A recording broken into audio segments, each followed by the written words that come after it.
السلام علیکم ورحمۃ اللہ۔ آج میں جس ٹاپک پر بات کرنے لگی ہوں وہ ہماری سوسائٹی کا، اسپیشلی پاکستان کا، ایک بہت دکھ بھری رگ ہے، لیکن میں اس پر بات اس لیے کر رہی ہوں کہ چونکہ میں نے اس چیز کو اپنی فیملی میں بہت سارے لوگوں میں ایکسپیرینس کیا ہے، سو یہ میرے اوپر فرض ہے کہ میں اس چیز کو آگے لوگوں کو بتاؤں۔ ہماری سوسائٹی میں جو میجر ایک ایشو ہے، جیسے کہ میں اپنا جو ادارہ بنانے جا رہی ہوں، اس کے پیچھے ریزن کیا ہے، اس کے پیچھے اس کو کام کرنے کا، اس کو بنانے کا میرا جو مین موٹیو ہے وہ کیا ہے، دیٹ کہ میں سوسائٹی میں ایسی مدرز لا سکوں۔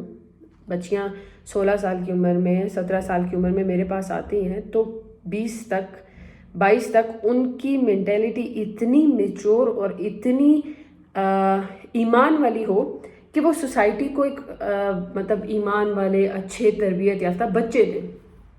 تبھی تو سوسائٹی گروم کرے گی جب مدرز ایجوکیٹڈ ہوں گے۔ ایجوکیٹڈ ان سینس یونیورسٹی کی ایجوکیٹڈ لڑکیاں نہیں، ایجوکیٹڈ مین جو دنیاوی اور دین دونوں کو پیرلل لے کر چلنے والی خواتین ہوتی ہیں، جنہیں ہم کہہ سکتے ہیں کہ خاندانی اور شریف عورتیں کچھ ہوتی ہیں پر بہت کم ہے۔ اب میرا جو یہ ماننا ہے، اس کا سارا امپیکٹ پڑے گا معاشرے پہ۔ میں صرف ایک گھر، ایک فیملی، ایک ادارہ، چند بچیوں کا نہیں، ایک جسے ہم کہتے ہیں اپنی پوری سوسائٹی کے لیے پلان کر رہی ہوں۔ ہمارے معاشرے میں اسی طرح کی ایک چیز ہے جسے ہم کہتے ہیں جوائنٹ فیملی سسٹم۔ ہم جوائنٹ فیملی سسٹم کیا ہے اس کو ہم تھوڑا سا بیان کرتے ہیں، اور اس کے بعد میں آپ کو بتاتی ہوں کہ ہم کہاں پر فطرت پہ چل رہے ہیں اور کہاں ہم فطرت کو چیلنج کر رہے ہیں۔ فطرت مینز اللہ۔ ہم کچھ چیزوں میں اللہ کو چھوڑ کر جا رہے ہیں اور کچھ جگہوں پر ہم مطلب بہتر ہیں کہ ہم اللہ کی بات کو مانتے پر بہت کم ہے۔ پہلی بات تو یہ کہ فطرت یہ ہے کہ جب ایک ہسبینڈ وائف کی شادی ہو جائے، ایک لڑکا لڑکی کی شادی ہو، اسی ٹائم وہ دونوں ایک ایسی جگہ پر شفٹ ہو جائیں جہاں ایک روم، ایک چولہا، ایک واش روم انہیں میسر ہو، اور وہ اسٹارٹ ٹو ون اپنی زندگی اسٹارٹ کر سکیں۔ اور کسی کو اس دنیا میں اجازت نہیں کہ ان دونوں کی پرائیویسی، ان دونوں کے پرسنل میٹرز میں کوئی تھرڈ پرسن انٹرفیرنس کرے۔ یہ تو ہے فطرت۔ اب پاکستان میں کیا ہوتا ہے کہ جب کسی بچی کی شادی ہوتی ہے، اسپیشلی جو ٹپیکل فیملیز ہیں، ان میں پڑھے لکھے کچھ لوگ تھوڑے چینج ہو بھی گئے ہیں، پر سٹل اب یہ چیز بہت زیادہ ہے، کیونکہ جب سے میں سوشل میڈیا پر کچھ بیانات وغیرہ جب سے میں نے دیے بچیوں کو، تو تب سے مجھے تو میجورٹی بچیوں کی یہی کمپلین آ رہی ہے کہ ہمارے جو ہے نا فیملی سسٹم بہت بیکار ہے۔ اب ہوتا یہ ہے کہ جوائنٹ فیملی سسٹم میں جب لڑکی کو لے کر جاتے ہیں، پہلی بات تو یہ ہے کہ سب سے زیادہ سیکریفائز لڑکی کی طرف سے ہوتا ہے۔ فیملی چھوڑنا، گھر چھوڑنا، ایک نئے سیٹ اپ میں جا کر اچانک، مطلب یہ اس طرح ہے کہ 22 سال ایک درخت بڑا ہوا ہو، اس کا تنا کتنا مضبوط ہوگا، اس کی جڑیں کتنی مضبوط ہوں گی، اور اچانک اس درخت کو ایک جگہ سے اکھاڑ کے دوسری جگہ پہ رکھا جائے کہ اب تم نے اپنی جڑیں بھی یہاں پر پھیلانی ہے، تم نے یہیں پر اپنے تنے کو مضبوطی دینی ہے۔ So how much this is difficult. But ہمارے پاکستان میں عورت کچھ بھی کرے اس کو مشکل نہیں سمجھا جاتا، اور تم مطلب ہماری طرف جو مرضی کروا لو۔ سم ٹائمز میں سوچتی ہوں مطلب ہمارے معاشرے میں عورت کچھ جگہوں پر کتنی مظلوم ہے۔ ویسے نہیں عورتیں پھر مردوں کے خلاف نکلتی ہیں، معاشرے میں ظلم تو ہے۔ اب وہاں پر آپ جب خاتون کو لے جاتے ہیں، اینڈ دین آپ کا ایک بندے کی responsibility, the one and only person جس کے ساتھ اس کا نکاح ہوا ہے، اس کے علاوہ اس کی نندیں، اس کے دیور، اس کے ساس سسر، کچھ گھروں میں یہ لوگ کل ملا کر 8-9 بن جاتے ہیں، کچھ گھروں میں 8-9 سے زیادہ ہیں۔ ان سب کی ذمہ داری ایک دم سے اس پر ڈال کر، اور سارے ایکسپیکٹ کرتے ہیں کہ اب صرف اور صرف یہ ایک عورت ہے جس کا فرض بنتا ہے اس گھر کو سنبھالنا اور کام کرنا. نو. اگر سسرال والے یہ کام اس لیے کرتے ہیں کہ وہ گھر دیتے ہیں تو پھر یہ میں بتاتی چلوں کہ بیٹیوں کے پاس اپنے ماں باپ کا گھر بہت خوبصورت ہوتا ہے. انہیں کوئی ضرورت نہیں آپ لوگوں کے گھروں کی یا آپ لوگوں کی چھتوں کی کہ آپ لوگ گھر اور 2 وقت کا کھانا دیں گے تو اس کے بدلے مزدوری لیں گے. قطعاً نہیں. اب ہم لوگ تو اس چیز کو بیان کر کر کے تھک گئے ہیں، لیکن لوگ اس چیز کو نہیں مانتے. اور کیوں نہیں مانتے؟ کیونکہ وہ لوگ اس لیے نہیں مانتے کہ ظاہر سی بات ہے جب ساس اور سسر اگر یہ اچھا ایک قدم اٹھا لیں گے کہ وہ اپنے بیٹے اور بیٹے کو اپنے جو ہے نا وہ بیوی کے ساتھ شوہر کے ساتھ سیپریٹ کر دیں گے تو انہیں اپنے کام کرنے پڑیں گے، انہیں اپنی لائف کو خود ہینڈل کرنا پڑے گا. اور نبی علیہ الصلوۃ والسلام کی سنت بھی یہی ہے کہ ہر شخص اپنا کام خود کرے. ہمارے معاشرے میں مسئلہ کیا ہے؟ ہمیں کام کروانے. ہم چاہتے ہیں ہمیں چائے بنا کر دینے والا کوئی ہو، ہمیں کھانا بنا کر دینے والا کوئی ہو، ہمارے پیر دبانے والا کوئی ہو. نو. آپ اللہ کے پاس جا کر کیا کہیں گے؟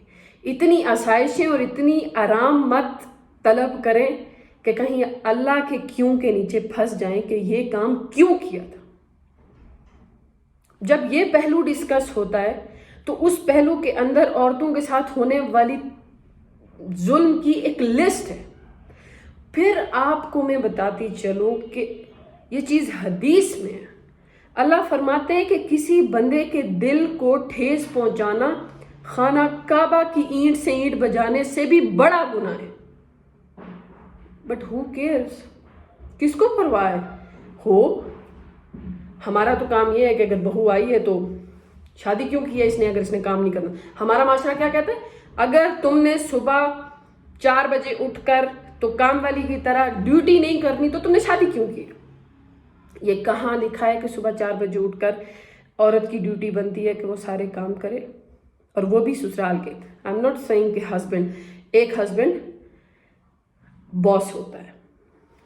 یہ یاد رکھیے گا خواتین ساری، میں عورتوں کے حق میں بات کر رہی ہوں لیکن یہاں میں عورتوں کو یہ چیز کوٹ کرتی ہوئی جا رہی ہوں. ہسبینڈ جس کو آپ نے چوز کیا ہے اپنے لیے، he is your boss, a kind of باس.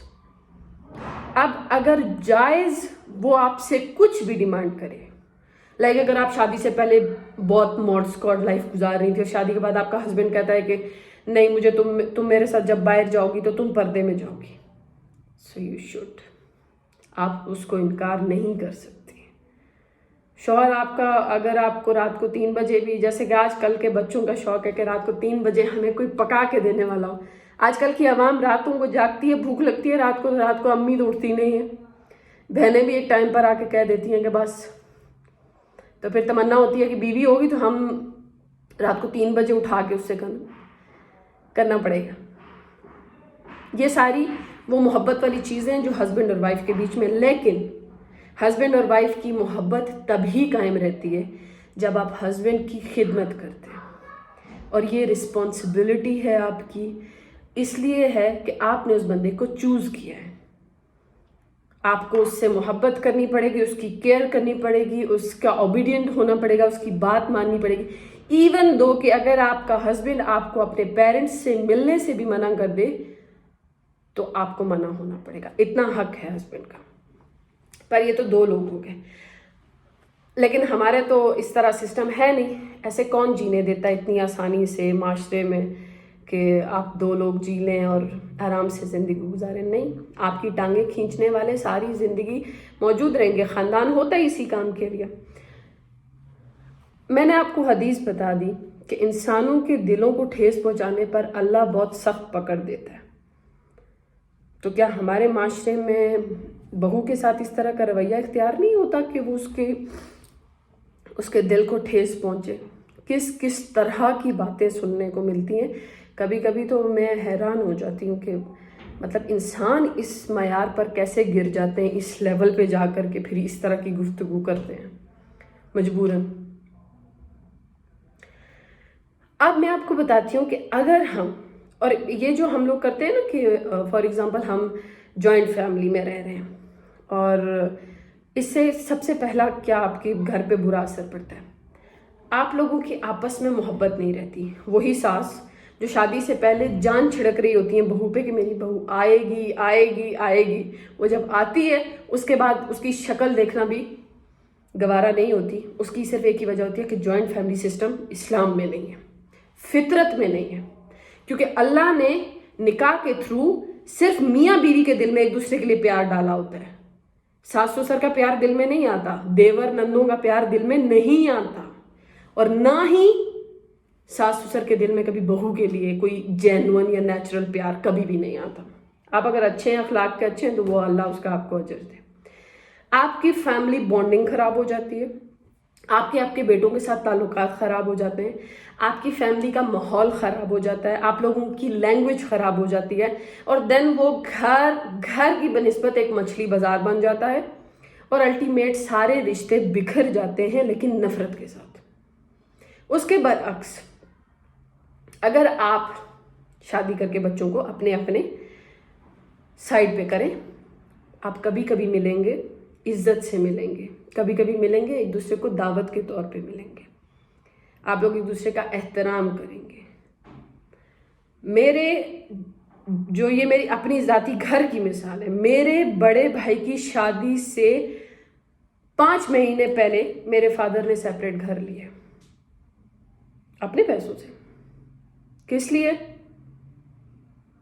شادی ہوگی, یہ وہاں شفٹ ہوگا, اس گھر کے لوگ ہم صحت میں ہیں, ہم اپنا خیال رکھ سکتے ہیں, میرے باقی بیٹے ہیں, میری بیٹی ہے, ہم لوگ اپنا خیال رکھ سکتے ہیں. تم سیپریٹ ہوگے, ہاں تم لوگ جب ملنے آنا چاہو تو 100 بسم اللہ, جب آنا چاہو آؤ. دس از دا وے آف لائف, جو فطرتاً لائف ہے. آپ جب اس طرح کی زندگی گزاریں گے تب آپ کو معاشرہ ملے گا. معاشرہ برباد ہی اسی وجہ سے ہے کہ ہماری فیملی برباد ہے. معاشرہ فیملی سے بنتا ہے, فیملی مدر سے بنتی ہے. نہ مدرس کو آپ لوگ ٹائم دیتے ہیں, نہ مدرس کو آپ لوگ جینے دیتے ہیں. ماں کو تو اپنے بچوں کے ساتھ چند گھڑی بیٹھ کر باتیں کرنے کی فرصت نہیں دیتے ہمارے معاشرے میں. کبھی پھوپھو کی گود میں ہوتا ہے, کبھی چاچو کی گود میں ہوتا ہے, کبھی محلے والوں کی گود میں ہوتا ہے, ماں کام میں ہوتی ہے. اور جب تک ماں کام سے نکلتی ہے بچہ بڑا ہو چکا ہوتا ہے, تربیت کا وقت ہی نکل جاتا ہے. فرسٹ 10 ایئرز بچے کی تربیت کے ہوتے ہیں, وہ آپ نہیں دیتے والداؤں کو کہ وہ اپنی بچوں کو کچھ سکھا سکیں اور تربیت دے سکیں. یہ میں نے آپ کو دونوں سائڈ کا بتایا کہ ہمارے معاشرے میں کس طرح ہمارا جو فیملی سسٹم ہے وہ تباہ ہو رہا ہے. اب اگر آپ کو یہ چیز سمجھ میں آتی ہے تو بہتر فیصلے کیجیے, اور یاد رکھیے گا کہ اللہ کی نظر میں اچھے لوگ وہی ہیں جن کی زندگی کے فیصلے اللہ کو آگے رکھ کے کیے جاتے ہیں. یہ ڈیسیجن میں شادی کر رہا ہوں اس لیے کہ مجھ سے اللہ راضی ہو, میں سیپریٹ اس لیے رہتا ہوں مجھ سے اللہ راضی ہو. ایک بہت مین پوائنٹ یاد آ گیا تو میں اس کو ایڈ کرتی چلوں گی کہ جوائنٹ فیملی میں اور سیپریٹ ہونے میں ایک بہت پازیٹیو اور پلس پوائنٹ ہے. جب آپ کے 4 بیٹے ہیں اور آپ کے 4 بیٹے ارننگ کما رہے ہو, آپ چاروں کے چاروں بچوں کو سیپریٹ کریں گے, ان کو اپنی اپنی جگہ دیں گے. اس چیز کے ساتھ جگہ سے مراد جس کے پاس جتنی استطاعت ہو اتنی جگہ دے, لیکن منیمم کم سے کم جگہ یہ ہے 1 روم 1 باتھ روم اینڈ 1 کچن. جب آپ ان کو سیپریٹ جگہ دیں گے تو ان کا خرچہ 2 لوگوں کا خرچہ ہوگا, ایک سیلری سے 2 لوگ. یہ سب سے بڑی آسانی ہے زندگی کی کہ ایک بندے کے اوپر ایک بندے کا ذہن یہ ہوگا کہ میری ذمہ داری صرف میری ایک بیوی ہے. لیکن اس کی بنسبت جب آپ لوگ جوائنٹ فیملی سسٹم بناتے ہیں تو آپ لوگ یہ پلان کرتے ہیں, یہ سب سے بڑا ہے, گھر کی ساری ذمہ داریاں تمہاری ہیں. اگر تم مہینے کا 50,000 کماتے ہو, 1 لاکھ کماتے ہو, سارا کا سارا گھر پہ خرچ کرو, فیملی پہ ساری پہ خرچ کرو, ٹھیک ہے, اور کسی ایک کے اوپر پورے گھر کا برڈن ڈال کے باقی سب کو آزاد کر دیتے کہ تم سارے عیاشی کرو. یہ اکثر گھروں میں بڑے بھائیوں کے ساتھ ہوتا ہے. میجورٹی 110%, ایون دو کہ میرے فادر نے 29 ایئرس یہی سیم چیز دیکھی ہے, may be more then 29, but یہی چیز تھی. مائی فادر واز سب سے بڑے اپنی فیملی میں, اپنی بہن بھائیوں میں سب سے بڑے. تو یہ جو ہماری پلاننگ ہوتی ہے نا کہ ہم لوگ یہ سوچے بغیر کہ کون خوش ہے، کون خفا ہے، کون سیٹل ہے، کون پرسکون ہے، اپنی زندگی کی موج، بس میری زندگی بہتر ہو جائے، میں کسی طرح پرسکون ہو جاؤں. پھر جب آپ لوگ جوائنٹ فیملی میں میاں بیوی کو رکھتے ہیں، اس کا ایک میجر نقصان، سب سے بڑا نقصان یہ ہوتا ہے وہ دونوں میاں بیوی ایک دوسرے کی پرائیویسی انجوائے نہیں کر پاتے. ہسبینڈ وائف کیوں بنتا ہے انسان؟ کیوں یہ رشتہ اللہ نے کریٹ کیا؟ نبی علیہ السلام نے فرمایا کہ اپنے سے چھوٹی عمر کی لڑکی سے شادی کرو تاکہ تم اس کے ساتھ کھیل سکو، وہ تمہارے ساتھ کھیل سکے. کھیلنے سے کیا مراد ہے؟ ایک دوسرے کے ساتھ ہنسی مذاق کرنا، ایک دوسرے کے ساتھ خوش رہنا. جوائنٹ فیملی میں یہ نہیں ہو سکتا، یہ پاسبل ہی نہیں ہے. جوائنٹ فیملی میں سسر سے شرماتی ہوئی لڑکی چادر اوڑے ہوئے کبھی ادھر نکل رہی ہے تو کبھی ادھر، باقی لوگوں سے شرماتے ہوئے ایک دوسرے کے منہ کی طرف نہیں دیکھ سکتے میاں بیوی. کیوں اتنا سخت معاشرہ دے رہے ہیں بچوں کو؟ ایسے کون جینا چاہتا ہے؟